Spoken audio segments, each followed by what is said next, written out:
Alrighty, and we're on. So I'm sitting here with Kate Mclaren. Hi, Johnny. How you going? I'm good. How are you? I'm very well. All Very right. happy to be here. So I thought, maybe a good place to kick it off was let's talk about the female boxing that was on last night, because obviously you were there and on Fox and doing all that. So I guess in terms of the event, how did you find the event? And I guess any sort of takeaways from you in terms of what's going on in the female scene? Yeah, absolutely. Look, it was a night made in history last night. We had some incredible fighters on the show. I think the women definitely put on a great performance. Co-main event and main event, they were just unreal. They were electric. They were fast-paced, energetic. Obviously, Taylor Harris hurt her eye. Hopefully she's okay today. I know she did go to the hospital afterwards. But these are the kinds of fights that people need to see and want to see. We need more of that to bring in more of the Australian crowd to make sure we get the backing that we need and we deserve as fighters. Yeah. So, it was an excellent night and I was very privileged to be a part of it. Yep. Okay. And then, so how did that all come about? Did they reach out to you, or did you guys reach out? How does an event like that, for you to get involved in that, how does that get put together? So through management and my team, and then obviously I went and had a face-to-face interview. And last night, I suppose, was a bit of a trial and error on how I come across on camera and on screen. Yep. And when I was there, the feedback was pretty good. But I think now they'll go reassess, watch what happened, and obviously I kind of got thrown in the deep end. Yeah. I didn't have any training. It was live TV, the first time I've ever been on live TV. So the nerves did kick in to start with in the beginning. Yep. But I felt like I settled in towards the end. I found my feet and I got quite comfortable, and I loved every second of it. I was doing what I love doing. I'm there with the fights. I'm a fighter myself, and I'm also getting to do the commentary and just be amongst it. And like I say, it was a night made in history, and good on No Limit Boxing Promotions, because they're really up in their game and backing the girls now, and this is what we need in Australia. Absolutely. It's great for the profile. No Limit are doing such great things at the present moment, especially in the boxing side of things. It's really exciting to see. And I feel like the combat sports scene in general is in Australia, we're going through this this resurgence, right? If you think about it, you go back to the Jeff Fennick or the Kostya days, boxing was really big then. And then for a while, it sort of petered off a little bit. And then we had Jeff Horn come back up. And then we sort of petered off again. Now with Tim Tszyu and the girls and all this, everything's happening. And it's sort of the scene is just really on fire.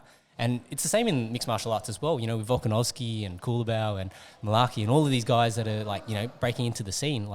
Everybody's oh, this is amazing time for combat sports in Australia. It really is, yeah, it really is. And like I say, last night was the first ever female card in Australia, and it's exciting. It's really exciting. But I do think we did have a bit of a decline, like you say, but we're definitely on the rise again now. And the performances that were on last night as well, if you haven't seen them already, tune in, watch the replays. They are absolutely fantastic. And tell your friends, share, and let people know that women can throw their hands just as good as the guys. Yep. So bring on more entertaining fights. I can't wait to see what the rest of the year entails. Yep. Okay. All right. Well, let's sort of pull it all back, and I always like to talk to people about their sort of origin story, so to speak. Now, I can pick up on a little bit of an accent that you've got there. So, where were you born? Where did you grow up? Yes, I grew up in Essex in the UK. Yep. I was born in a place called Harlow. Don't Google it; it's not the best place. What makes it not such a great place? I don't know. I'll let you viewers figure it out for yourself. I don't want to bad mouth anyone or anything. Okay. But I was born in a place called Harlow, Essex. I was born in the 90s, 1990 I was born. And I grew up in a tiny little country town, a very, very small little village with no shop, no buses. There was one bus that went through for school, but there was literally nothing but the post box, and there was a tiny little pub down the road, and the little village that I grew up in is called High Roading. High Roading, okay. High Roading. High Roading. Yep. Oh, take the high road, right? So, okay. And so then what was, I guess, for you when you think back on childhood in that little town, are there any notable memories for you, whether good or bad? Yeah, look, my upbringing was really beautiful. I don't think that kids these days can have the upbringing that I had. I grew up in a tiny, tiny little village. My bedroom backed out onto fields and acreage. I spent a lot of time with my 2 black Labradors, exploring down in the fields, climbing trees, building dens, and catching tadpoles. I remember catching all these tadpoles and bringing them back to my mum and dad's place, and then I used to put them in the, you get those blow-up pools back in the day. Yeah, the inflatable ones, yeah. And I put all these tadpoles in the pool, and a few days went past, and one day my dad just goes, "Kate, what have you done? There's frogs running around all in the backyard." And I was like, "Oh, sorry, I was out catching tadpoles."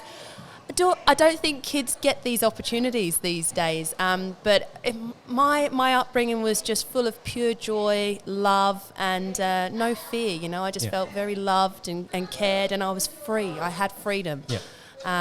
It was beautiful. Do you have any siblings? No siblings. No siblings. Just so only myself. Child. Yeah. Mm-hmm. So lots of love from mum and dad then. Heaps of love. Yeah, heaps of love. I was very lucky. Didn't have to share with anyone, being an only child. If I wanted something, I got it, and then I didn't have to share it with a brother or sister. So, my upbringing was fabulous. Absolutely loved it. Yep. Okay. And then what about schooling? What was schooling like? Schooling was good. Look, I loved going to school because I'm a people's person. Yeah. I loved interacting with, obviously, the kids in my year. But I really, really struggled with the academic side of things. Throughout school, they actually pulled my mum and dad into a meeting and said, "Look, Kate's really struggling at school. All of her grades are below average. Wow. We're going to offer some support here." So I did have a teacher that used to give me extra support throughout school. Yep. But I really, really struggled. And the reason I think, when I think about this now, the reason for that is because I believe, I haven't been tested, but I believe that I do have ADHD. Yeah. I used to have a very short attention span. I used to have the foot tap-in that goes Fidgeting, on. yeah. Oh, the fidgeting. I'm still doing it now. On one topic, go to another topic. So I had a lot of those sort of traits of someone with ADHD.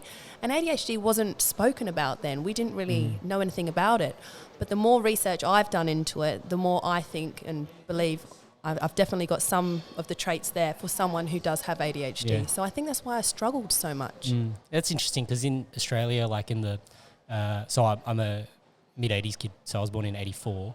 And then I used to always have the teachers say the same thing about me, that they used to ask my mum, do you feed this guy red cordial? Why is he so bouncing off the walls all the time? Hyperactive. Yeah, the foot, I do the foot, you do the foot jiggle up thing. And down jiggle. Non-stop, keeping myself warm, so to speak. But yeah, in Australia it's quite funny because they sort of, if your kid's got ADHD, they want to give them Ritalin like Skittles. I've had a few guys comment that they ended up getting on Ritalin and, they give it to you so easily. And then for them later on in life, when they've come off the medication, but then they've realised, hey, they want to go back onto it. It's so difficult to get back onto it because they want to then drug test you and make sure that you're not just taking these drugs to then to feed a habit or something like that. Yes. So it's one of those things that, if you think back, right, there would have been things that you were very interested in, right? When we talk about ADHD, a lot of the times it's you have a short attention span, but sometimes it could be for the things that you don't really enjoy, right? And then the things that you do you probably could spend a lot of time on. That's exactly right. And for me, it was sport. Yep. I excelled massively in sport. Yep. The theory side of things, not quite so much. That was kind of what held me back. But anything physical, like your swimming, your netball, I used to do ice hockey, ice skating. I was an extremely active kid. Yep. And like I say earlier, I used to go down the fields when I was very, very young and play with my Labradors. I'd be out for hours. I loved being out and about. I loved moving my body. I'm 32 years old now, and I still love and need to move my body every single day. If I don't move my body, I'm not happy. I'm not in a good way. Yeah. So for me, sport. I never ever thought that I was going to become a professional boxer, but it's just funny how things align sometimes. And it's the best. I definitely don't feel like I'm going to work every day. I'm doing what I love, and I'm doing what I enjoy and what makes me happy. Yeah. I guess that's a benefit of having ADHD is you kind of hone into that one thing, you get kind of fixated on it, and that's exactly what happened with my boxing. And then I guess you excel. Yeah. Well, I like that because I think for a lot of people, that struggle in terms of focusing on things that perhaps they don't enjoy. You just need to find one thing that you really do enjoy, and hopefully it's a positive thing, not a negative thing, right? And there's a great quote, I think it's from the Book of Five Rings, the Miyamoto Musashi quote, which basically goes along the lines of, when you see the way in one thing, you see it in everything. Yes. And so, you know, by being able to go down the pathway and prove to yourself that, hey, I can actually be good at this one specific thing, then as you grow as a person, then you realize that, oh, I could actually do that on many different things. The only difference is whether I actually apply myself or not. And that's the thing, you've got to apply yourself. And I believe that that's what's happened for me, you know. I became a professional boxer. Last night I did the commentary on Fox Sports. You know, I'm still in that boxing scene, and I own a not-for-profit charity where boxing is the key thing that I'm teaching the young children in the community. You know, like boxing, that basically with the charity, the 3 pillars are movement, mindset, and motivation. Yeah. So that is basically what I'm driving into the community and the young girls that I'm working with, and I'm saying that through these pillars, we're going to create success. Yeah. So everything I'm doing now is all boxing and sport orientated. Yeah. So it's all focused down that same pathway. Yeah. And I want to keep learning. I want to keep, you know, upskilling, and I want to keep educating myself, and I want to, you know, study and read the news on that because I'm interested in it. Yeah. But if you asked me to read the news on the politics or something like that, I wouldn't know where to start, and I've got absolutely no interest at all. Yep. So yeah, it's great. Okay, we'll get to the charity side of things. I sort of want to just try and finish off on the vein of like childhood and growing up and things like that. So, did that sort of come to a head in terms of like, you know, when the teachers, when the teachers are like, you know, we need to give Kate some more support for her learning and education and academics and side of things. I guess, you know, how did that sort of then play itself out throughout, you know, the later years of schooling and things like that? So then when I went into secondary school, the same thing pretty much happened. My parents got called in and just said, look, Kate's really struggling. She's got a very short attention span, and it was a repeat cycle, basically. And then from there, I felt like I really started to doubt myself and feel like I was different to the other kids. And why can I not concentrate? And why do I always get into trouble for, you know, not knowing the answer? And, you know, they used to always say to me, you know, we're giving you the support and we're here to help you. And, you know, it's just going in one ear and out the other. But realistically, it was nothing wrong with me, you know. It's just, again, going back to what I was interested in. And was I interested in history or, you know, English? No, I wasn't. Did I struggle to read? Absolutely. I really struggled to read. Yeah. And I had that attention span, again, where you read one page and then you turn the book and you forgot, or turn the next page and you've forgotten what you've just read. Yeah. So it was very hard for me to kind of absorb anything that I was trying to learn. And sitting still for 7 hours in a day? Yeah. It was not for me. Yeah. You know, it was not for me. But every time I got to go outside, I got to jump in the swimming pool, and I got to do the activities with my fitness and PE, we call it over in the UK. Yep. I was doing amazing things. You know, I used to get up every morning and go swimming as well, and then I'd swim on my lunch break, and then after school I would go to netball, and I loved it, and I was great at it. But did I ever think that I was going to become a professional athlete? No, because I had that self-doubt put in me for so many years, with the school telling myself and my parents, she's not going to go anywhere in life. She really struggles. We're very, very worried about her. She doesn't learn. She plays up. She's got a short attention span. Like, she's going nowhere in life. So they're basically, you know, me putting words into their mouth here. No, I'm not saying that they're saying it directly, but you got the feeling that they're basically trying to tell you that you're dumb. Right? Yeah, 100%, and I believed it. Yeah, I believed it. I thought I was different, and I used to question myself, why am I different? And I think me going outside and just being free was just my way to relax and to just feel like, okay, like this is my life. Yeah. Did that impact you from generating friendships and things like that? Like, it did. Yeah, it really did. I was an only child, and then obviously the area that I grew up in, there wasn't many young kids around. There was a few.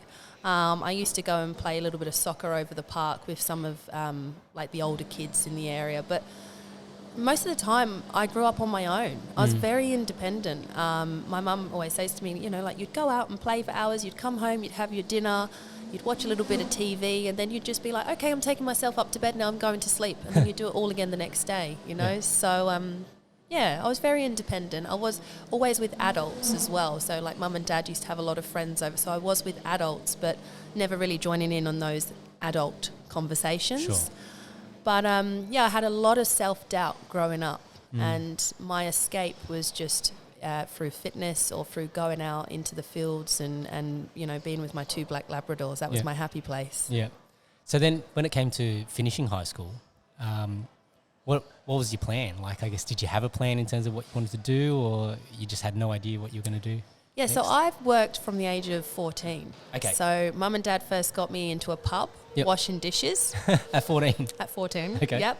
They wanted to teach me the value of money. Yep. Which they certainly did. And I'm grateful for that, I was never afraid of hard work. Even to this day, I'm always working and, wanting to better myself. So I think that's really good that they embedded that into me in a very young age. From the pub, I then went on to becoming the Saturday girl at a hairdressing salon. So Tony and Guy, I don't know if you've heard of the chain. Yeah. The franchise. So I started off as Saturday girl, and then I got offered an opportunity to become like a junior. So I would work on an apprenticeship. Yep. Everything was in-house, and they would basically teach me how to cut and style, style hair. Yeah. Okay. So that was really good. That was me sort of starting to understand adulting a little bit more. But even with hairdressing, it wasn't really something I always wanted to do. Yeah. It was more mum and dad saying, I think this is going to be really good for you because 1, people always need their hair cut. 2, you can go off and do it on your own one day. And 3, we just think that you should get this under your belt. If you get pregnant or have a family or whatever, you can always cut hair and you can always earn money. Yeah. About a year and a half in, I just said to my mum, I hate this. Really? I don't want to do this. I was struggling with it. There was a lot of theory with obviously cutting hair. And I wasn't enjoying it. Yep. But basically, mum and dad said, unlucky. You got to finish it. You're doing it. Yeah. What else are you going to do? And I think they didn't mean it in an awful way, but it was like, you can't do anything else. Yeah. You can't do anything else. Wow. You're not going to be able to do anything else. So, I used to really throw some tantrums about that, but they made me finish, get my qualification, which obviously I'm very grateful for. And mum said to me, as soon as you've got that piece of paper and that qualification that you can cut hair, she said, I will step back and you can do whatever you want to do. But until you've got that, you're cutting hair. Yep. So I did as I was told. Look, I think there's some merit in that, right? Because I think a lot of the times, we might get halfway down a pathway of doing something, and to turn around and just give up and swim back the other way, it's as much effort as to just finish it off. Yeah, agreed. Right? Agreed. So sometimes it's like, you need that little bit of a push, whether it's externally just to get it done and get it out of the way. So it's like, yes, it puts the parents at ease because it's like, okay, I'm listening to you, I'll do what you say. And even if you don't want to go and touch it ever again in your life, once you've completed it, at least you've ticked that box and you know, okay, there's always something there that I could fall back on. What's the worst that can happen? You can always go back to it. Yeah, and I'm forever grateful for that, honestly. Like, now I'm older, I see that and I realise that. And at that time in my life, what else could I have done or would I have wanted to do? I have no idea. I mean, like I did say to you earlier, I always dreamt of being a dolphin trainer. Yeah. But Dad was like, you've got to go to university for that and you can't do that.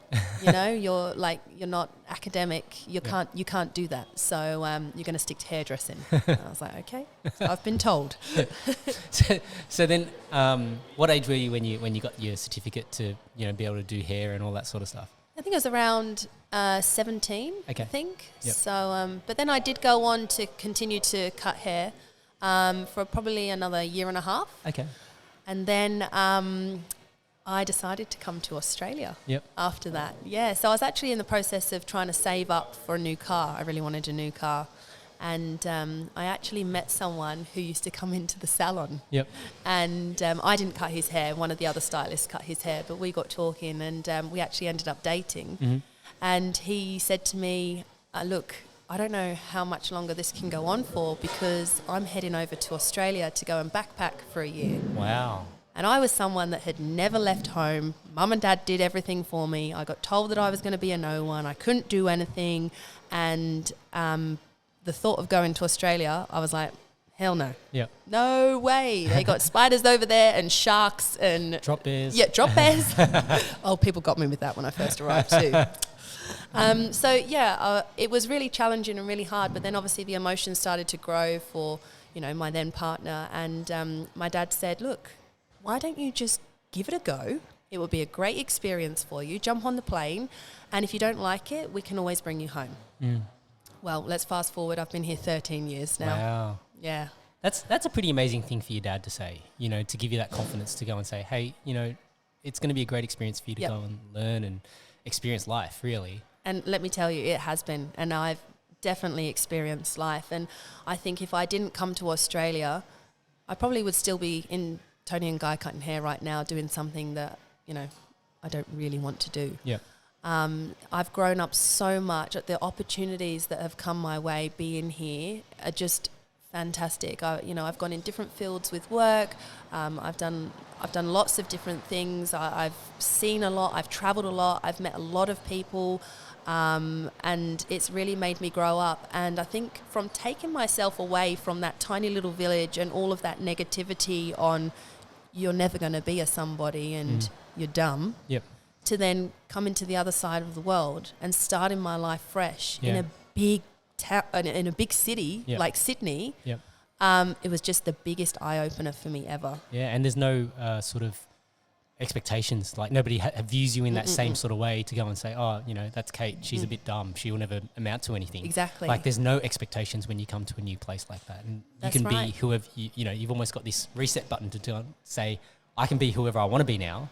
That was exactly what happened. Yeah. And I think the more I surrounded myself with people from the big smoke, the more I was like, well, they're doing that, so why can't I? Yeah. I want to work in the big city. I want to do this. I want to do that. And I can do that. Yeah. And I did. Yep.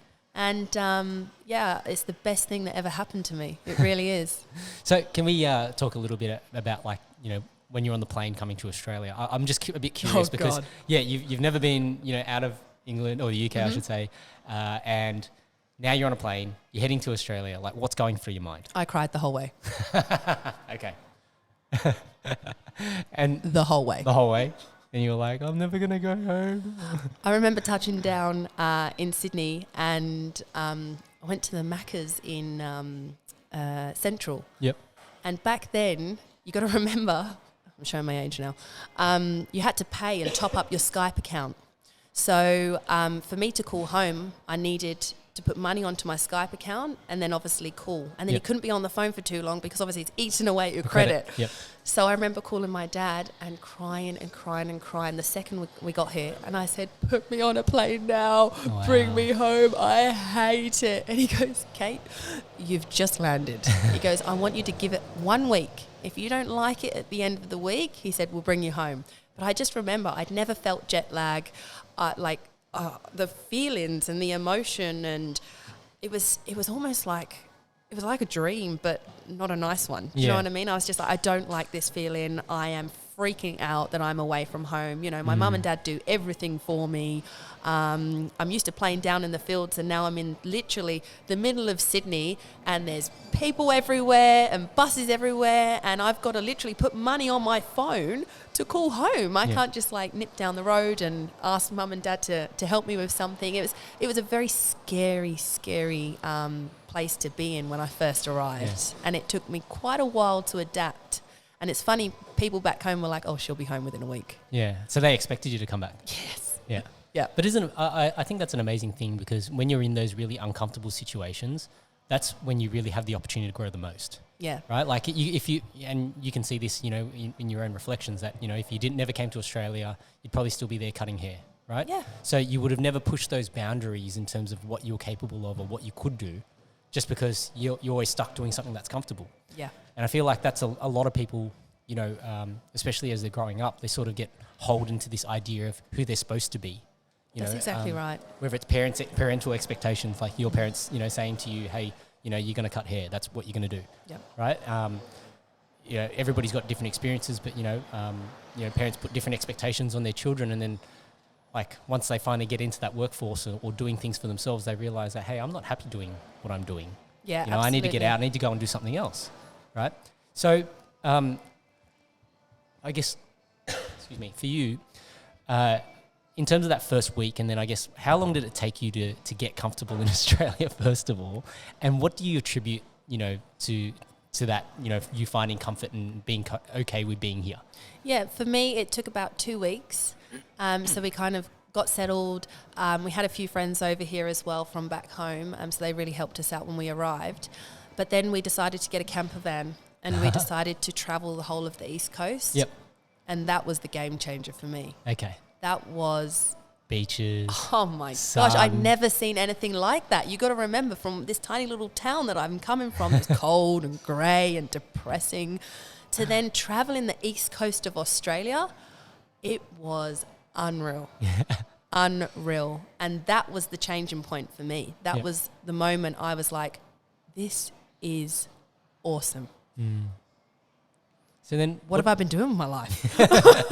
so what did you guys? So when you're traveling up and down in this camper van, like, what do you guys do to how do you survive? Like, you know, were you working or you finding jobs? Or? We had money saved, obviously, before we came over. Okay. We travelled up the East Coast and back down. I can't remember exactly how long we went for, but it was a good chunk of time. Yeah.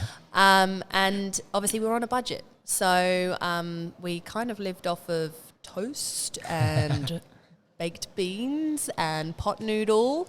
I remember back in the day as well, I used to look at people walking down the street that would have a coffee in their hands. Yep. And I remember thinking, one day I'll have enough money that I can just go to the coffee shop and buy a coffee. Wow. Because times were really tough. Yeah. You know, money was a real struggle. From the second I was born, you know, I don't come from a wealthy family. You know, my dad was the one that was out at work all the time. Mum was the one looking after me. So I hardly saw my dad growing up. You know, he was always working. Even birthdays, Christmas, special events, Dad was always out working, which is understandable. I get that now as an adult. You know, out of curiosity, what did he do for work? My dad's a private investigator. Oh, wow. Yes. Okay, that's a very interesting Unique. field. Yeah, very unique field to be in. Yes. And no doubt he would have worked odd hours as a result of that. Very odd hours, yeah. You know, away from home a lot. So he wasn't really around much. He did the best he could, and he still does. I've got a great relationship with my dad. I absolutely love my dad. And it was just, I think, quite hard that obviously he wasn't at sort of big events, you know, because he had to work. And I think when I was younger, I didn't quite understand that. I was kind of like, oh, money grows on trees, like he should just be here now, you know. But so I don't know where I was going with that. Yeah, so we were just talking about traveling up and down the East That's the Coast. ADHD, guys. You know, having that experience of watching somebody with a coffee cup come out of a cafe and be like, one day I'll have enough to go and buy that coffee. Yep. Yeah, so, money's always been a real struggle, but I do remember looking at people walking around with a coffee and thinking, one day I'll be able to afford to just walk into a coffee shop and have a coffee. And, you know, now I take that for granted. Every day I buy a coffee. Yep. And it's just amazing to see sort of like the transition from, you know, having nothing. I'm not really wealthy now, but, you know, to then being able to set yourself up for success. And the one thing with me is I think because I've always been told no and you're going to be a nobody, that's what's given me the drive today. Yeah. Because it's like, watch me. I can do anything and I will do anything and I will be an independent, successful woman. And I'm never going to rely on a man. I'm never going to rely on someone else to provide for me. I'm going to do it all by myself. One, because I want my independence. And two, because you guys told me I was never going to do it. And, you know, pretty much marry a rich man and, you know, cut a bit of hair and have a baby and that's life. No. There's so much more to life. Trust me. And that's definitely where I get my drive from today. Yeah. Okay. So let's continue on that vein, right? So after you've done this travel up and down the East Coast, like at some point you would have had to go back, right? Like, because you would have been on a visa, correct? Yep. So then when was that point where I was like, okay, no, I'm not going back. I'm never going back. I'm staying. So I went home for a wedding 2 years in. So I've done 2 years in Australia, believe it or not. And then I went back for a beautiful wedding in Sardinia in Italy. And basically I said to Mum and Dad, I'm only here for a couple of weeks. I think it was 4 weeks. I went back and I said, I'm going back to Australia. Because at this point I'd then also signed a lease. Oh, wow. Yeah, so, you know, I had a place here. I was paying bills. I was in full-time work. And my life was fabulous over here. And, you know, Sardinia was great. The wedding was great. But when you go back to the UK and nothing's changed and you're going back to grey skies and not a lot really. Like this started to really quickly become home for me. So what were you doing for work in Australia when you first came over? So after the obviously I the was trips working in not recruitment. I was working in retail, so I was working in Armani Exchange. And do you remember Supre? Yes. Yeah. So that was pretty much how it all started. But I also used to do modelling as well. So that was kind of a bit of one of my dreams when I was back home. I always wanted to be a model or in music videos. And I remember I was at the salon once and I saw this music video come on the screen. And I said, one day I'm going to do that. Like, I want to do that. And one of the stylists actually looked at me and laughed and said, keep dreaming, Kate. You're never going to do that. So again, I wanted to prove a point. So I signed up to a modelling agency. I did a bit of fashion modelling back in London.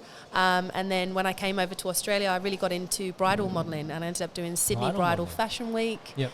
Yeah, so that was something that I never really expected as well. But again, through people telling me, that's never going to happen. You're dreaming. Get your head out the clouds. I was like, well, I'll show you. Yeah. So it's a pretty niche thing to do, bridal modelling, right? Like. Yeah, it really is. And I really, really wanted to do Sydney Bridal Fashion Week. And I didn't actually make the cut for the auditions. Oh, really? And literally the day before, I got a phone call saying one of the girls is sick. Is there any way you can fill in? And I was so lucky that I got that opportunity. It was honestly one of the best things ever. And for me, that was like the pinnacle. You know, like I really wanted to walk the runway. I wanted to do Fashion Week, and it was a very proud moment for me. So I think that was the universe aligning things for me as well. But, you know, if you keep knocking on doors, one will open, you know. So when you reflect back on, I guess, you know, you've done all of these different things now. Are there any sort of, and I guess, you know, even if you think back to the salons, right, like there would have been some learnings that you would have taken away in terms of that you could apply in life. I guess I'm a little bit curious about at each of those stages, you know, were there different things that you picked up on that you've now applied in your life more holistically? I think it's building relationships. You know, as a hairdresser, you've got to build relationships. Everything I've done working in retail, building relationships. I've also worked in recruitment, building relationships. Yep.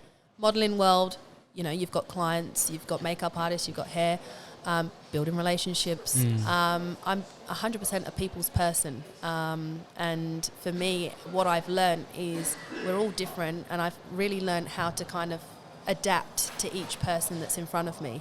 And to this day, like I've made some fantastic relationships with people, and a lot of the time it's not what you know, it is actually who you know. And what doors can open for you and what can align. You know, you just got to find your strengths and then hopefully find the right people that can open the right door for you. Yeah. Like boxing, you know, I never ever thought I would become a boxer. Yeah. I've gone from modelling to boxing. Yeah. Like it's just two completely different things. Yeah. But yeah, like I was always good at fitness and I was always good at sport, but I never had the confidence to pursue it or to even think about, oh, maybe I could go to the Olympics or maybe I could, you know, fight for in the Commonwealth Games or... Yeah. These things never crossed my mind because when I was in the UK, everything was so suppressed. You know, you can't, you won't, you're never going to do that. Ha ha ha, you. Like, yeah, I came to Australia and my whole mindset changed. Yeah. And then again, back to building relationships. You know, I met so many people along the way and different doors and different opportunities arose for me. Yeah. And I just grabbed them with both hands. Yeah. I think that's a pretty interesting point to pick up on because a lot of the times when people go on holidays, like, you know, when you're on holidays and you're that lost tourist, you know, you don't have the same sort of nerves or shyness to go and ask somebody for directions, right? Because you don't think about it. You go, well, I'm the tourist, I'm this, I'm that. Like, it doesn't really matter. Like, I'm allowed to be lost. I'm allowed to be lost, right? Or people have the mindset of, I'm never going to see this person again, so it doesn't really matter what I say, right? And part of the reason why I sort of, that really resonates for me is because the amount of times that I've, like, say, jumped into, like, a Uber or a taxi, and for some reason, like I've managed to extract this person's life story out in like this one Uber ride, and I was like, wow. They sort of say to me after, oh, sorry, I really didn't mean to share all that with you, and then I'm just sort of like, that's okay. Are you feeling better? And they're like, it's comforting, and I think that's something really important as well is to talk, to open up. You know, when we suppress all of our feelings. it's mentally not good for us. Yeah. You know, talking and, you know, expressing your feelings is so beneficial. Yeah. It's something that I've really learned to do recently as well, is just talk, say how it is. If something isn't working for you, tell that person. Yeah. You know, like I think vulnerability and transparency is key, you know. And yeah, I just think that's a good thing. Yeah, no, absolutely. Transparency is actually like my core value, right? It hasn't always been that way. So obviously when I was growing up, I valued success and I wanted to be successful no matter what the cost. And I always sort of talk about this idea that, you know, the core value is the one thing that you can't live without, right? And at some point in my life, it became transparency, that if I can't be transparent about all the things that I do and all the things that I enjoy and just, you know, embrace the passions that I've got, then life wouldn't be worth living. Absolutely. And I try and explain this concept to, especially to like, say, more junior employees, and they're like, nah, what I need is money, you know, or this is what I need right now in my life. And I was like, yeah, like that's where you are at the present moment, right? But you're operating with this idea that life is never going to change, right? That, you know, the stormy clouds are going to be there forever. Whereas that's not life. Like eventually when the rain's come and gone, the sun comes out, and when you start the new day, it's the same thing. So like, you know, you've taken the opportunity to come to a different country and use that as like your clean slate to sort of go and say, hey, you know, I don't need to be under the same sort of perspectives that everybody used to suppress on me or put on me. I can be who I want to be, right? And I think it's very difficult when you're in an environment where, like you feel like all the people are sort of like against you in terms of like who you are as a person. And so from that perspective, you know, sometimes having a clean slate is ideal to sort of rebuild yourself and find and establish who you are as a person. Definitely. On the other hand, there are people that, you know, are probably just what they need to do is actually just, you know, take that same mentality and apply it to their current situation. You know, I'm here today. That doesn't mean that I'm going to be the same person, you know, in a year's time, in 2 years' time, in 7 years' time, whatever the case may be. You know, so but if I want to be a specific type of person, well, what are the actions that I need to get there, right? So if we think about, you know, and I'll go back on the success example. You know, people go, oh, I want to be successful. Okay, well, what does a successful person's life look like? Yeah, and what is success to you? Yeah. What is wealth? Yeah. You know, people say, I want to be wealthy, I want to be rich. What is rich? Yeah. Have you got your health? Yeah. Can you smell? Can you see? Are you breathing? Yeah. Do you have all your limbs? You're rich in my eyes. Yeah, that's You right. know? Yeah, so people chase like this idea that, oh, I want the car, I want the boat, I want the house. And then what? You know, you're never going to stop wanting. That's exactly right. That is exactly right. Yeah, and I think for me as well, like, I have kind of, I feel like I have been poor, and then I've kind of come into a fair bit of wealth. You know, I've had a good job, and you know, I had properties and X, Y, and Z, and I've also been that middle person where it's like I'm trying to just build myself back up again. You know, so I feel like I've kind of experienced the full 360 of wealth. Yep. You know, excuse me, and it's just very interesting. I think you could have all the money in the world, and I know a lot of very, very wealthy people, and do they have their happiness? No, they don't. There's always something missing, and we're all, like you say, we're always wanting something more. Yeah. You know, there's a lot of people. I look at the people in Thailand. You know, I've been to Thailand many times, and they're so content and so happy, just living the way they live. You know, and very family orientated, and you know, they don't argue with their family, and you know, a lot of the time, I think that's wealth right there. You know, so it's down to you what you want as a person. And I guess it comes down to that word again, transparency and vulnerability. You know, I always used to think that I've got to sort of put on this persona and pretend to be someone I'm not. Oh, look, this is me. Take it or leave it. If you don't like it, then that's fine. Just, you know, you go your way, I'll go my way. But yeah, I no longer feel like I have to be something or someone that I'm not. So this is me.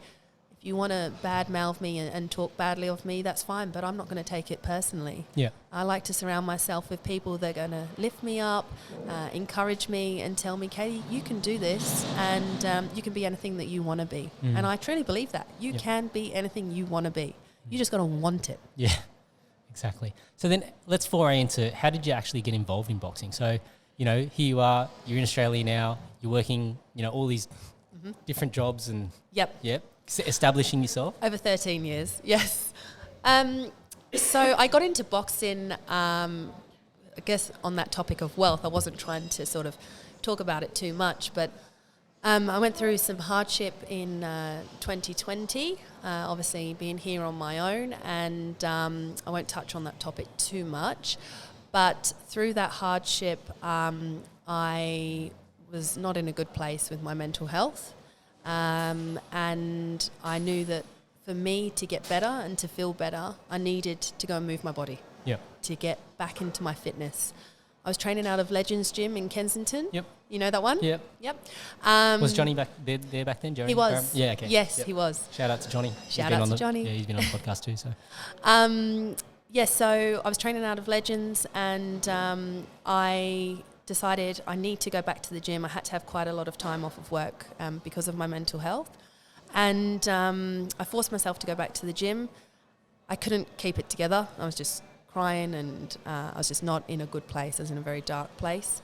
And the owner there, Jesse Sanchez, he pulled me aside and had a really good, deep and meaningful chat with me. And he basically got me back up and on my feet and said to me, look, I was doing Muay Thai at the time. You've been at this training at this gym for a long time. You know, you're here every single day. You love it. You thrive on it. We've been asking you to have a fight for ages. How about we put you into a 12-week boxing camp, and we put you into one of the contender fights at the end of the 12 weeks. And this should hopefully help take, all of the distractions away from what's going on in your personal life and give you some sort of purpose and focus and something to work towards. And that was pretty much what happened. So from then I signed up to a 12-week fight camp, and I started to really get back on my feet. And I started to have purpose in my life. I started to feel better. I started to get stronger. I started to be eating again, because I went for a little bit of a phase where I wasn't really eating. I was losing a lot of weight. And I become obsessed. I literally become obsessed with boxing. I was working full-time in recruitment at this point, and 12 weeks later, I was very lucky enough. Obviously, I put in the hard yards and I'd done the hard work, but I got my hand raised at the end of the fight. And I looked back, and it wasn't that I'd won the fight. I remember looking over my shoulder and seeing all of my friends around cheering and screaming and just saying how proud they were of me. And I just thought, I've won. And I've won my mental health back. And that was how boxing started for me. That was the very beginning. And then I was just like, I'm not backing down now. I was very blessed and lucky to have a mutual friend introduce me to Jeff Fennick. And I'd done a few training sessions with Jeff. And Jeff's someone that, is a little bit old school, believes that, women shouldn't box. It should always be the man that's boxing and taking the punches. But I was training with, obviously, a few of the boys at Team Fennick, and I pushed myself so hard, and I was so determined to show him that this is what I wanted. And all of that hard work paid off for me. And Jeff called me up one day and he said to me, look, I've never ever trained a female before. He said, but you've got something inside of you that I've never seen from any other woman. And I think that was realistically that broken heart, that drive, that, overcoming my mental health, that everyone telling me I was going to be a nobody and I wasn't going to go anywhere with my life. And it was all that hurt and anger. And I went into that gym and I just performed like a mother. And Jeff said, I've seen something in you that I've never ever seen in any other woman. Would you quit your job and I'll turn you pro? Wow. And I was like, am I dreaming? Is this a pinch myself moment?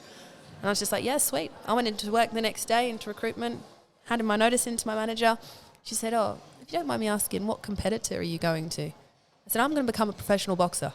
And she went, get out of here. Get out of here. Leave. I worked my 2 weeks notice, and then I started full-time under Jeff Fennick and with the team. And I've never looked back. And it's changed my life. Wow. And I'm forever blessed, forever grateful. And did I ever see this coming? No. But I just want to continue striving, and I would love to make my way to one day try and fight for a world title. And boxing really did save my life. Yeah.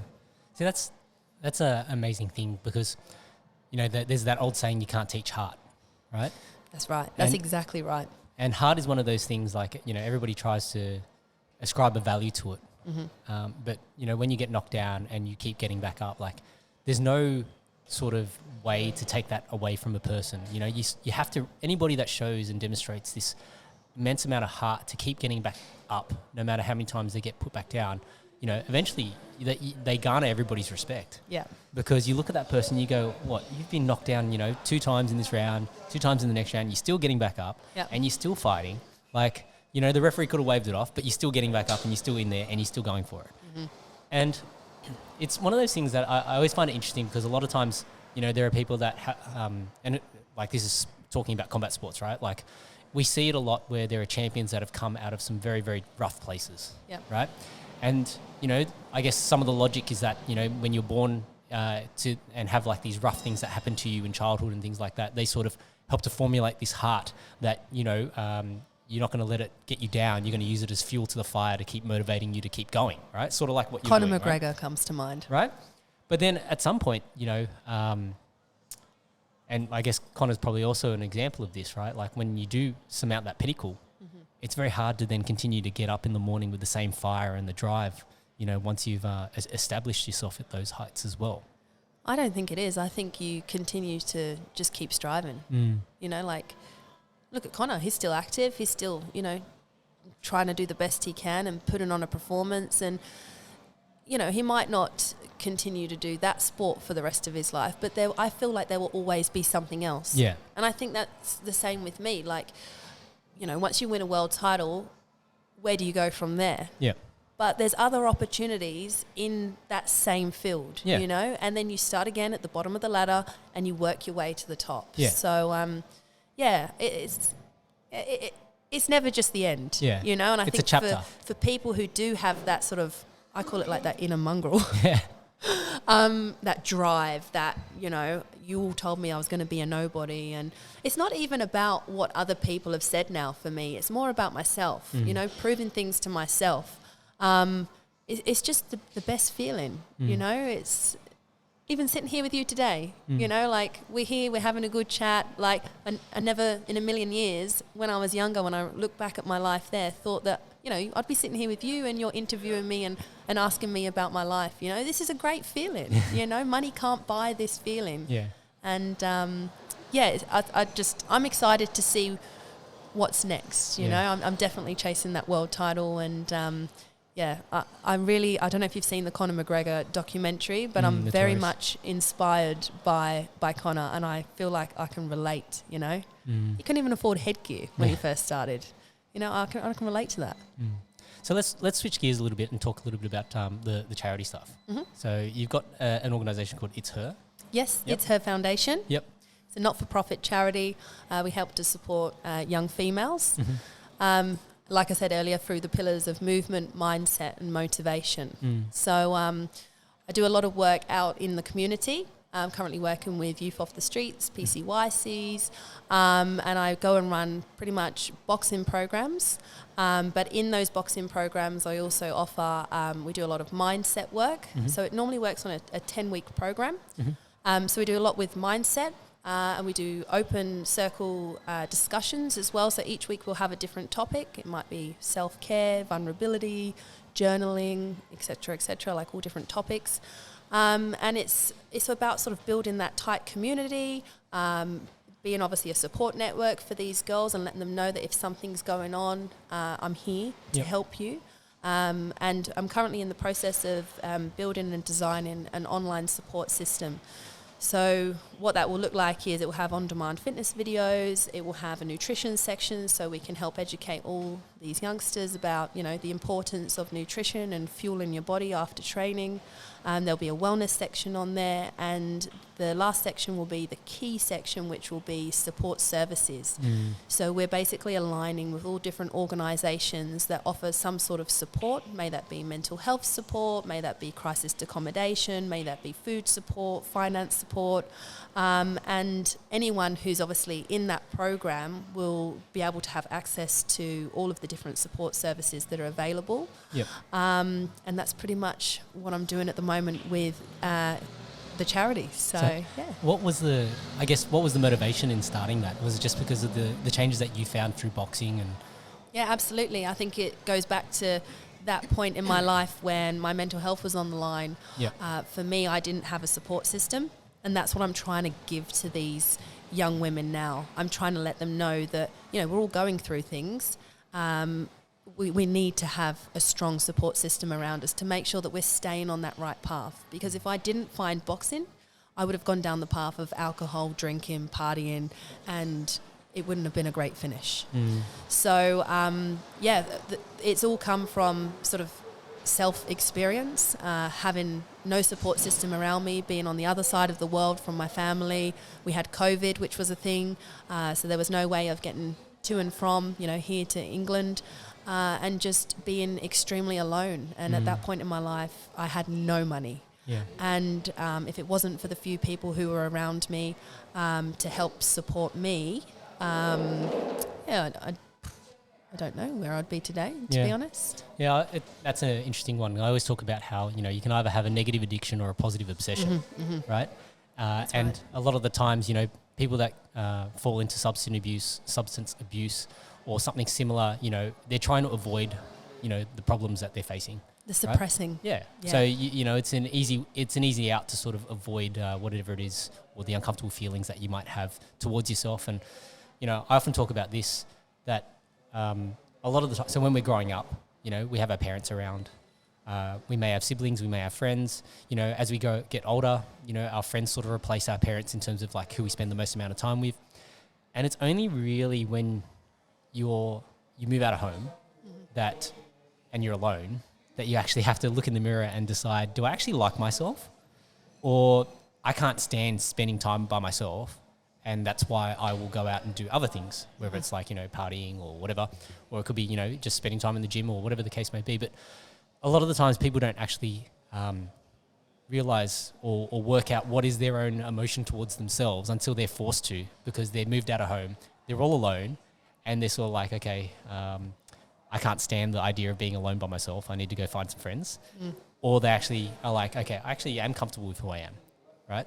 And the only way that you work that out is then by working on yourself. You know, when you go to the gym and you go and do all these other things that are positive for you or negative, people choose your own pathway, right? And then you wake up the next morning and then you go, okay, I might hate myself a little bit more today because of the choices that I made yesterday, or I might love myself a little bit more today as a result of the choices I made yesterday. And so everybody goes through this, and you know, it's been a very common thing that I've seen in a lot of people, like especially when they move out of home, you know, they realize that, oh yeah, life isn't all roses and easy, you know, especially if you got parents that are very supportive and they help you with a lot of things. And it's like, okay, but who am I actually as a person? You know, what do I actually care about? What do I actually enjoy, right? And then for each individual to find that, it's very difficult. Like there are a lot of people that meander along the pathway and they may never find what it is that they're passionate about. You know, you've been very fortunate to find, you know, almost, I wouldn't say by luck, it was like you needed this gap in your life filled, and you were very fortunate that you had these people around you that said, hey, Kate, you know, boxing could be a great way to fill this gap. Yeah. You know, rather than, you know, alcohol or partying and drugs or whatever, you know, let's try boxing. Yeah. And so then you've fallen into this boxing trap and then you go, I'm obsessed now. I think it's just really, it was luck for me in the sense that I did excel at school with sport. Yep. And I knew that for me to feel better, I need to do sport. Yeah. That's the only thing that's going to get me on the straight and narrow here. It's going to mentally help me. It's going to physically help me. Like, sport is the best therapy, you know? But, yeah, it was having the support system through sport that then obviously helped to get me on the right path. And that's exactly what I want to do for young females. You know, I want to give them that opportunity. They don't have to go to be pro boxers or whatever, but I want to try and, you know, build a little bit of purpose, build some routine, and then build a community and let them know that whatever your struggles with, whatever you're struggling with, we are here to support you, and we have the services that you may need. You know, I work in a few women's shelters, and they don't have any type of support. You know, a lot of the girls are going through some really tough, hard times, and they're doing it completely on their own. You know, some people revert to just locking themselves in a bedroom and not being in front of people, and then other people are going out and partying and drowning themselves in alcohol and just writing themselves off for 2 days later. And I just want to show girls that, and guys, just everyone, I want to show everyone that, you know, find what you love to do, may that be painting, may that be martial arts, may that be whatever.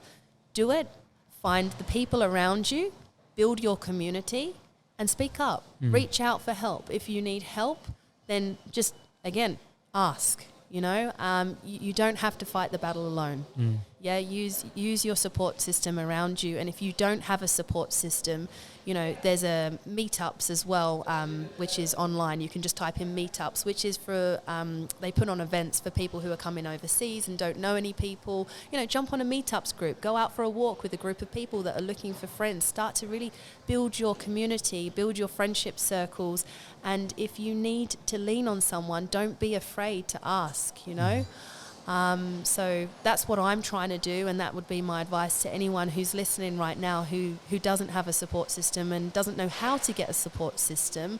You know, utilize what we have online, use these services that are available, and there are services out there for anything and everything that you're needing help with. It's just taking the time out of your day to just sit online, maybe go to the library if you can't afford, you know, data or whatever it might be, but to then just Google it, look into it, and I promise you there's free services out there that will help with whatever it is that you're looking for. And that was something that I didn't realise when I was needing support services, and I'm talking about like the biggest support services. I didn't realise that all of these organisations existed. I was 30 when I was going through this, and I had no idea. You know why? Because I was living my life in a very cruisy, easy way. You know, I was just going to work, and I had money coming in, and everything was hunky-dory. But it wasn't until I had the rug completely pulled out from my feet and my whole world came crashing down that I was like, shit, what the hell do I do now? Yeah. And thankfully, the people in my work really supported me and then introduced me to different services that were available. And then through that, I got the help that I needed. I got myself back into the gym. And thanks to Jesse Sanchez at Legends Gym Boxing, he was the one that said, right, let's get you up, let's sign you up for a 12-week fight camp and let's get you on a path and let's find you some purpose again in your life. Yeah. And fast forward 2.5 years later, here I am. Yeah. So when it came to creating the whole It's Her Foundation, I'm a little bit curious about that process of going through, because, you know, that would have all been learning for you as well, starting a not-for-profit and doing all that. Can you speak a little bit about that in terms of, I guess, you know, perhaps maybe some of like the legal requirements and all this sort of stuff that you have to, the hoops that you need to jump through and all that? Yeah, absolutely. It was a massive learning curve for me. And obviously always having a little bit of that self-doubt in the back of my head. I remember the conversation that I had with my Aussie dad. I've got a great support system here. His name's Phil, and he's literally like my father figure here in Australia. How did you meet Phil? I met Phil through a mutual friend, okay. And he's just amazing, and he loves sport. Okay. So we get on like a house on fire. I often go to his, and we'll watch whatever sport's going on, and he's fantastic. Honestly, he's done so much for me in my life, and I'm forever grateful for that support system, because he's been a phenomenal support system for me. But he was the one that said to me, you know, I said to him, I've started It's Her Foundation, and you know, this is what I'm looking at doing. And he said to me, why don't you turn it into a charity and like go out and give back and really make something of it? And my first response was, I can't do that. I can't do that. I wouldn't know how to do that. But then obviously he introduced me to my legal team, my now legal team, and these are the guys at BDO. Shout out to BDO. Hey. They've done amazing stuff for the charity. The lady that I work with, Catherine, she predominantly just works for not-for-profit charities. And she has basically done everything, taken me through the whole process, told me what I need. She's been there to support me. And they've done it all for me, like all of that legal side of things, because that is a massive, massive part to obviously having a not-for-profit charity. And it didn't happen overnight, let me tell you. We're still working on things as we speak right now. But thanks to obviously my support system, and then obviously having the right legal team behind me, we managed to now have It's Her Foundation. Yeah. And it's absolutely fantastic that, you know, I'm able to go out into the community and to really help support, encourage, and hopefully mentor some of these young women.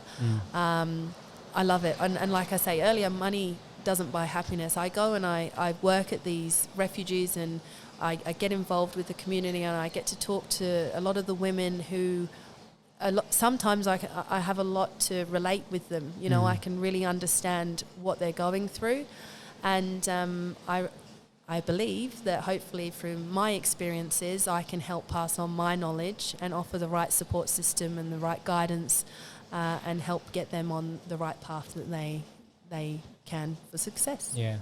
I'm a little bit curious, and I always like talking about this because it's a slightly interesting sort of topic, just in terms of like, I guess, where you're at, you know, spiritually, you know, and the reason why I like bringing this up, because for me, you know, I was very agnostic growing up, so to speak, and then it was only after like I did this psychedelic trip on this cactus called mescaline that... Where did you do that? Not in Peru. No, I did it in the study of my apartment. Oh wow, we have to talk about this. We'll do it off air. No, I'm open about it. We can talk about it. So essentially, so there was myself and there was two other friends that were sort of curious about this, and so my wife is she's quite religious. She's a devout Catholic, right? And for me, you know, I'm sort of always ummed and ahed in terms of what it is that I believe. Anyway, so long story short, my friend of mine obtains this substance and says, "Oh, you know, here, you know, take this substance, and you know, we'll go on a journey. We might meet God, and we'll go from there, right?" So I ingest this substance. It's just like a, you know, clear fluid kind of a thing.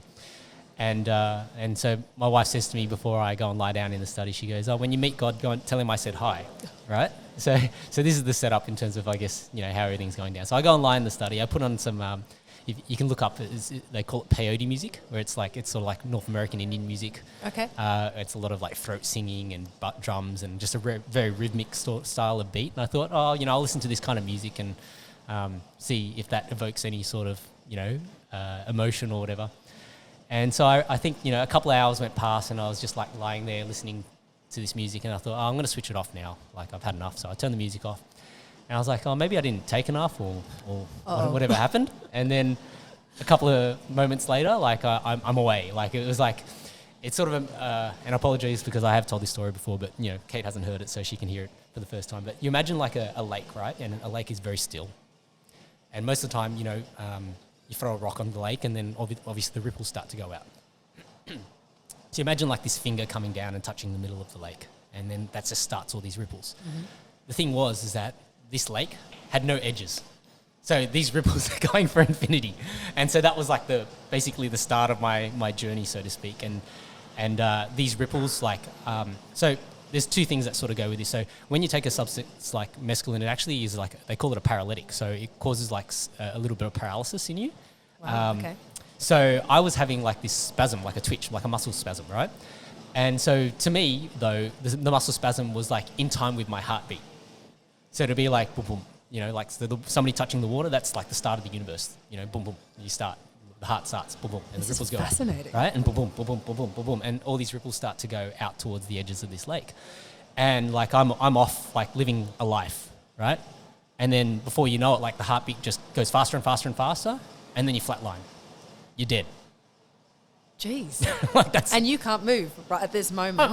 I'm lying in bed experiencing all this, and then, you know, then it starts again, boom, boom, and the heartbeat starts again. And you're living another life. You know, this time I'm a female, or I'm something else, whatever else, and boom, boom, boom, boom, boom, boom, boom, boom, you die again, and then you live again, and you die again, and you live again, and you die again. And I think I died like 10,000 times. How long does this go on for? It felt like 10,000 lifetimes, but it was probably only a couple of hours, right? And there's two ways that you come out of that, right? And so that's why I always like to talk about this, because I feel like there's only two ways that you can come out of an experience like that. One is that you start to believe that life is meaningless, because in 100 years' time, I'll be dead. Everybody I know will be dead. And, you know, life has moved on. In 1,000 years' time, it's the same thing. In 10,000 years' time, there's, you know, just a whole bunch of different people in this world, right? And when you think back in terms of history, you don't really remember, like, you know, too many of the historical figures, unless they're generally bad ones. You know, people remember Hitler, they remember Napoleon, they remember like all these conquerors, Genghis Khan, like all these sort of negative style of people, but you don't really remember too many of the good ones. It's very true, yeah. And so then, you know, like, so that's one way that you come out of this experience. If you were to believe that there's nothing beyond living, then basically there's no point to life because you live and you die, and so what? You know, enjoy life while you got it, and then what? Nothing, right? But on the flip side, I guess the way that I came out of this was that, you know, and the analogy I like to use is like, you know, when you look at a painting, there's a painter, right? When you look at everything that's been, you know, whether it's the Roadcaster that I've got here, you know, somebody's made that, it's been manufactured, right? So likewise, if you think about creation, there has to be a creator. And that's how I sort of came out of it. I came out of it on that side, saying, like, of the belief that there is a God or a creator or whatever you want to call it. And so, you know, to me, I always find that very interesting in terms of like, especially, you know, having done so many of these conversations, a lot of the times, you know, people are very quick to ask for help, you know, basically when you're in a bad spot, you know, like, God help me, you know, like, trust me, you know, if anybody had a sick child, you'd be praying to God saying, hey, please help, you know, whatever you can do. Maybe I don't believe, but I really need your help because I need, you know, my child is sick or whatever. Like when we face those times of adversity, there's nothing that can sort of give you the same kind of hope that a belief that something else can help you. Yeah, right? agreed. And so that's why I'm always very curious about it because, you know, you've gone through some dark times yourself. I guess, you know, what do you sort of believe? How do you sort of think about, you know, a relationship with a creator or a God or whatever, the universe, whatever you want to call it? Yeah, for me, it's the universe. Yep. Yeah. I don't know what it is out there. I kind of look at it as though God is everything that we're all kind of attached to, but we all look at it and perceive it in a slightly different way. Yep. I definitely think that like attracts like. If you put out positive energy and good energy, it's going to come back to you. And I definitely believe that the universe makes things align. And I feel like I'm talking from experience here, you know. So look, I don't pray. I don't go to church. But do you meditate? Do you do any like those sorts of practices? I do. Yeah. Yes, I do. I do a lot of mindset stuff. Every night before I go to bed, I will put on some sort of meditation. And, you know, may that be for health, wealth, abundance, success.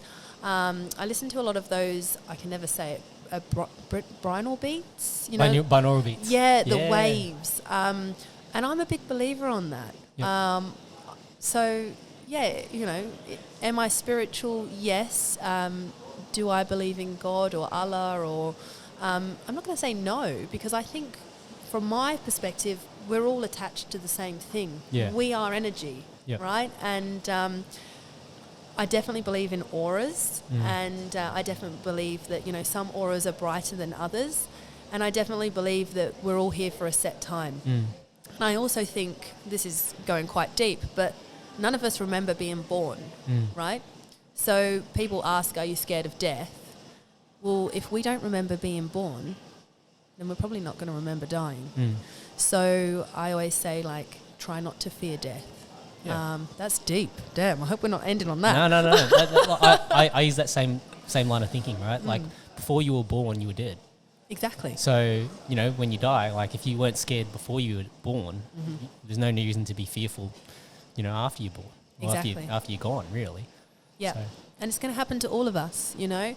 And on that topic as well, like grief, my grandma passed away a few months back and I didn't really grieve too much over it. And I started to feel guilty that I wasn't grieving. But for me, it's, and I said this to my mum, you know, it's happening to all of us. We've all got an expiry date. We don't know when it's coming. But we just got to make the most of the time that we're here now, you know, whereas some people really sort of hold on to grief, you know, where they lose a loved one. And obviously it's awful. You don't wish that upon anyone. But the reality is it's going to happen to each and every one of us. Yeah.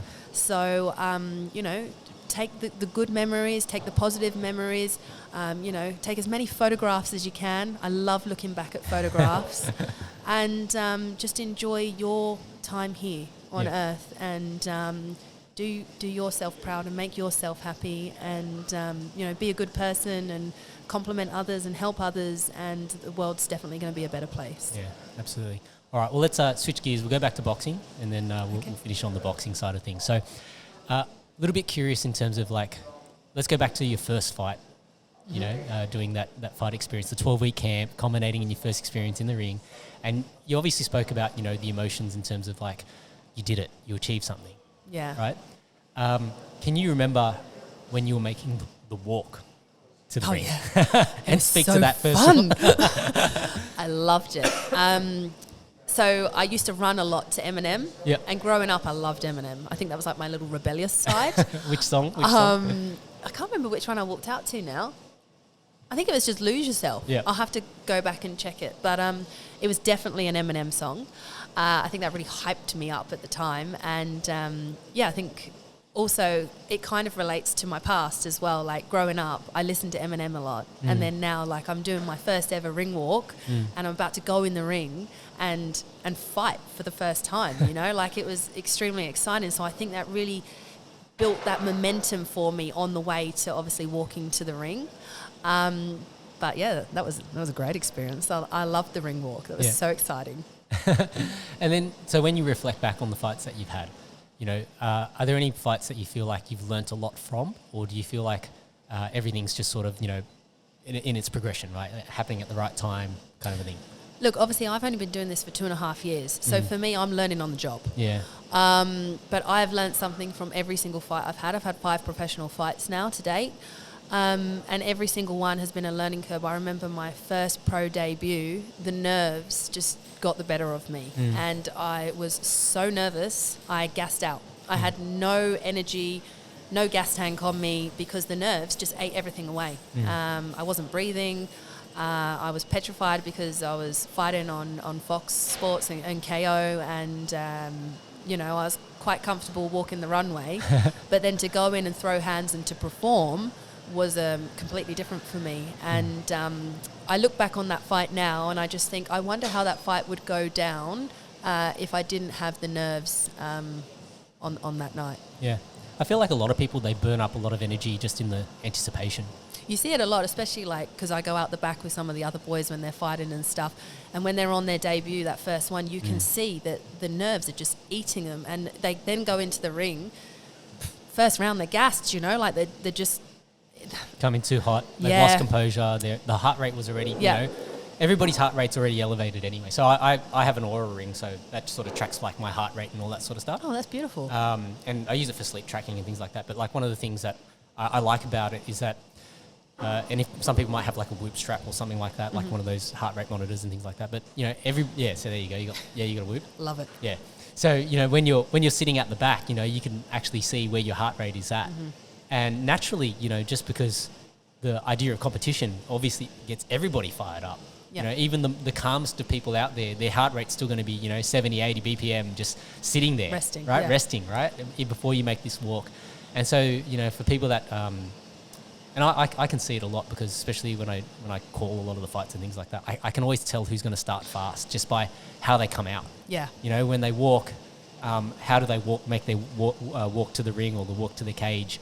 And then I look at, you know, when they're staring at their opponent, you know, what's that energy that they're bringing? You sort of know who's going to be a fast starter, who's not going to be a fast starter. Yeah. And then it's always interesting to see, you know, how that plays out for them. You know, they might have been a fast starter, but then they may not have the gas to continue to maintaining that. And they fade and then the momentum shifts the other way, right? There's no right or wrong way. I think everybody is an individual in terms of how they approach that. But I guess when it comes to your fight nerves and things like that now, how do you feel like you approach that now? Like, do you feel a lot calmer when you're making the walk? Yeah, absolutely. Obviously, I've done it a few times now, so I definitely feel a lot calmer. I know what I'm going in for as well. Obviously, every fight's different. You don't know exactly what you're going in for, but I kind of know, you know, the ins and outs. I think my first pro debut, there was so much running through my head. Again, with the ADHD, it was just a bit all over the place. And I got in the ring, I just remember my heart rate was pumping and I had dry mouth and I was constantly like, give me water, give me water, give me water. And then I think I drank so much water that I got in and then I felt heavy. Then, it was... it was a learning curve. It was a learning curve.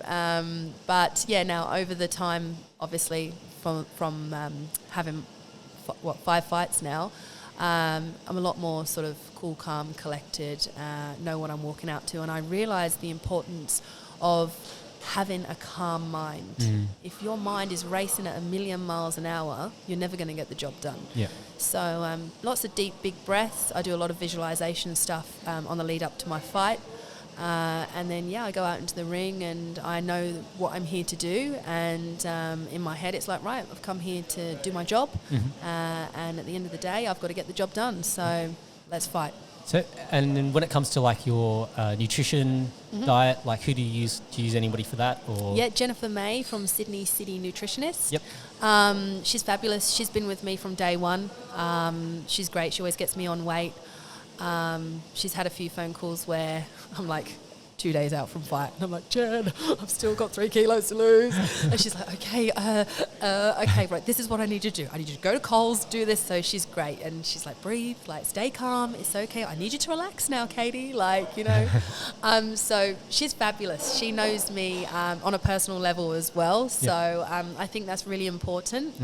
And yeah, Jen's great. Shout out to Jen. Okay. And then strength and conditioning, do you have anybody specific for that, or? Yes, I work with Richmond Sullivan from Bondi Boxing. He's fabulous. I've only recently started doing the strength and conditioning. I used to do sort of my own stuff, but now I'm working with Richmond. It's been 5 weeks, I believe. So what we're doing at the moment is I'm going through a 6-week testing period. So obviously when I first started, he done all the testing and everything, and then he's designed a program for me. We do strength and conditioning twice a week, including our field sprints. And what he's doing is he's measuring everything. So at the end of the 6 weeks, we're going to basically see how far we've come, and if my weaknesses have now progressed and what the next step is, I suppose. Okay. And then, so in terms of future fights for you, do you know, is there any potential opponents, anyone that you're got your eye on? Yeah, so I've got a busy year actually ahead, like the rest of the year. I know we're over halfway through now, but I'm off to Thailand, 19th of October, so not long. I'm heading over there with Team Fennec. I have a fight on the 26th of August. August, yes, okay. August. Did I say October? Yes. I meant August. Okay. Sorry. Okay. Next month. Next month, yes, very soon. And then once I get back from Thailand, I'm back in Sydney for a week, and then I'm jumping on a plane, heading over to LA for another training camp. Okay. So I'm over there for 2 weeks, and then I come back. I'm hoping to be super fit, super conditioned, and then I'm looking to have at least another 2 fights before the end of the year. Yep. I've also got my eye on the wonderful Enja Ryan, who's got the Australian title. Yep. Definitely got my eye on that at the moment as well. So she's tough, she's strong, she can bang, that girl. So I need to be super conditioned and super fit before we lock in that fight. Yeah. So I'm excited. Okay. Busy, but exciting. Busy is the best way to be. Yeah. That way you don't have to think about things, right? Exactly. Especially with ADHD, right? Like you just sort of just like, just give me a direction and tell me where to go and how fast you want me to go there, and then that's what I'll do. And then once I get there, you tell me where I need to go next. It's funny, I'm someone that works literally to my calendar. Yeah. Like, if I haven't got my calendar in front of me, I could not tell you what I'm doing. Yeah. But I'm big on my my iPhone calendar. I need to know where I'm going, what time I'm waking up, who I'm seeing, what I'm doing.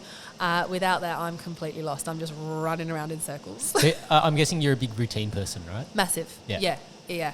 I hate not having routine. Yep. And that's one thing I really struggle with when I go overseas. I lose my routine and it completely messes me up. Yeah. But luckily I'm going over there with a team, so they'll have a routine in place, which is good. I just need to say, hey, give me that. I need to just put that into my calendar, okay? But no, it should be fun, really exciting. A big year ahead. Like, I know it's less than 6 months, but we should be finishing strong, hopefully another 2 fights, and I'm excited for what next year 2024 has to offer and has to bring. So no, beautiful. Yeah, it's good. All right. Have you got any sponsors that you want to shout out? Shout out to JD Sports, they're one of my major sponsors. Shout out to La Fresca, shout out to Body WRL, shout out to City Cave, shout out to Jen, Sydney City Nutrition, shout out to Gym Lab. and anyone else who I've forgotten who's on my T-shirt. Fair enough. And if people want to find you, so plug obviously the It's Her Foundation and your own Instagram. Yes, the Instagram for It's Her Foundation is, at the moment, it's her_IG. The website is still in the process of just being designed, and we're still in the building phase with that. And my personal Instagram is Kate Mclaren Boxer. There we go. All right. It's been great. So I hope you all enjoyed that, and look forward to seeing Kate in action. Thank you so much. All right. Cool.